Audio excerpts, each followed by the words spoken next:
Hey friends, SGT here with a very important update about the memo. It has been released, as you all know, and to the naysayers who said the memo would never be released because Donald Trump is just playing his part in the big New World Order show, you need to wake up because the new boss is not the same as the old boss, who happens to be a practicing witch.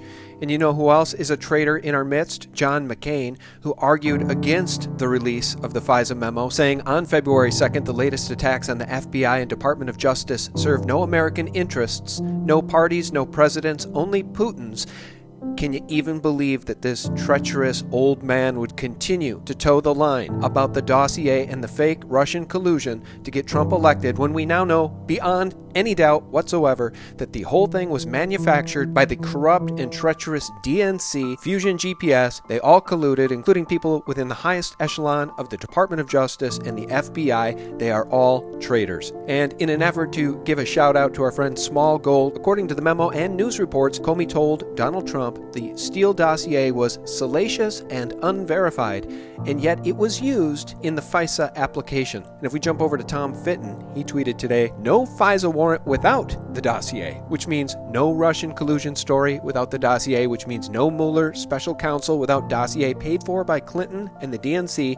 Shut it down. And back to Small Gold, according to the memo, the FBI and DOJ knew the source of the Steele dossier and used it anyway for the FISA application. They spent months trying to withhold the information from the House Intelligence Committee.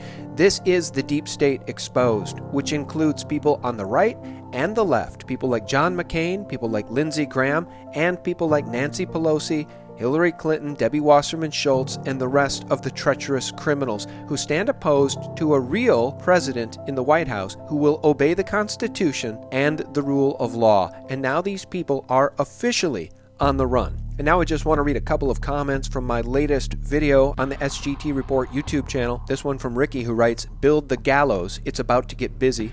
And this one from Anonymous Hicks, who writes, "To the gallows, justice is a must. Everyone in this world outside the secret society is a victim of their crimes. God bless us all." And I concur, God bless us all. It is time to bring these traitors, these puppets to globalist masters to justice. And before I share something I think very important about that recent GOP train crash, I'll leave you with this final comment from Earl, who wrote, "If the video of HRC and Huma hurting a child ever surfaces, and Americans see it, there will be no place for HRC to hide ever." And I think that's spot on. Of course, he's referring to the video allegedly found on Anthony Weiner's laptop, which allegedly shows Hillary Rodham Clinton and Huma engaged in some very nefarious activities, allegedly including pedophilia.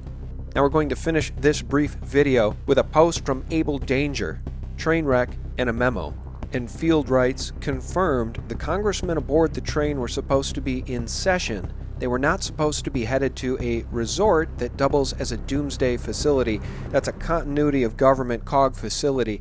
And according to this report, adding to the credibility of the theory that they were fleeing a threat is the fact that they had family members aboard the train, including children that should have been in school. Now here's the thing, overwhelmingly probable is this thesis. They received death threats over the release of the memo, which was released today, February 2nd, and they were headed to a safe place when they were stopped by a staged accident. And in the same article, update confirmed, they did not turn back. They continued to the safe facility in buses, including the injured. That there alone says it all. A majority of Republican congressmen who voted to release the FISA memo, which exposes an enormous amount of deep state corruption, were on an escorted train when they were supposed to be in session, with all roads closed ahead of the train for security reasons, and the train receiving helicopter escort. And despite all of this, the train hit a garbage truck, we're told, while going 70 miles per hour. And by the greater grace of God, the train did not derail as planned, which may have resulted in numerous deaths. And Field concludes, "Heads up, rogue factions in the United States government, factions of the deep state, I would add, are attempting a violent coup with plausible deniability." And the final word on this article, Field McConnell claims it's confirmed that this was an assassination attempt on members of Congress, a hit on Republican senators who voted to release the memo. And finally, there's this from Shirtless Pundit on Twitter, who shares a tweet from Nancy Pelosi, just learned of the crash involving the train carrying Republican members of Congress to their retreat today, praying that all are well, both on the train and off, which she allegedly posted 20 minutes before the time of the crash. Now, I've not been able to vet that out, and with the time difference between the East Coast and the West Coast, perhaps there's plausible deniability here as well. But I'll end by coming full circle with where I began, which is there are traitors of the deep state in our midst, both on the right, as with Senator John McCain, and on the left, which includes many household names, which hopefully very soon will be doing public perp walks in front of the mainstream Mockingbird media, which has spent the last several years trying to cover for their crimes. Thanks for watching, and for real news 24/7, visit us at sgtreport.com, thephaser.com, and thelibertymill.com. Have a great weekend. God bless.